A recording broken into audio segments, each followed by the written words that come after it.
To wire isolated ground receptacles, you will need isolated ground receptacles, insulated cable with a ground wire, conduit which is optional, grounding rods which you will need 2 of, insulated wire connectors, electrical tape, a voltage meter, a drill and screws, and a stud finder. Firstly, establish the isolated ground system. Install 2 8-foot copper-clad grounding rods at least 6 feet apart into the ground. Connect the grounding rods to each other using a solid copper conductor, for example, number 6 American wire gauge wire. Run a separate grounding wire from the grounding system to a dedicated grounding busbar in the electrical panel. Secondly, install the isolated ground receptacles.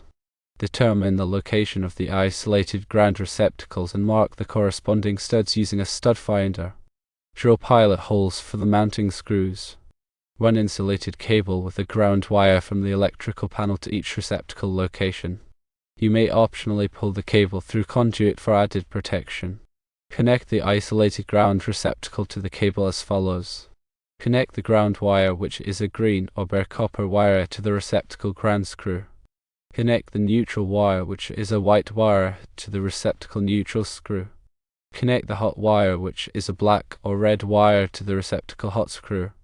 Thirdly, bond the isolated ground system to the building ground. Run an insulated wire from the grounding busbar in the electrical panel to the isolated ground system. Connect the wire to a bonding screw in the grounding busbar and to the grounding wire from the isolated ground system. Ensure that the bonding is done at only one point in the system. Fourthly, test the isolated ground system. Use a voltage meter to measure the voltage between the isolated ground wire and building ground. The voltage should be 0 or very low, less than 10 volts. Fifthly, install the receptacle covers. Once the system is tested and working properly, install the receptacle covers. Label the receptacles as isolated ground for easy identification. Remember to use high-quality materials and follow all electrical codes.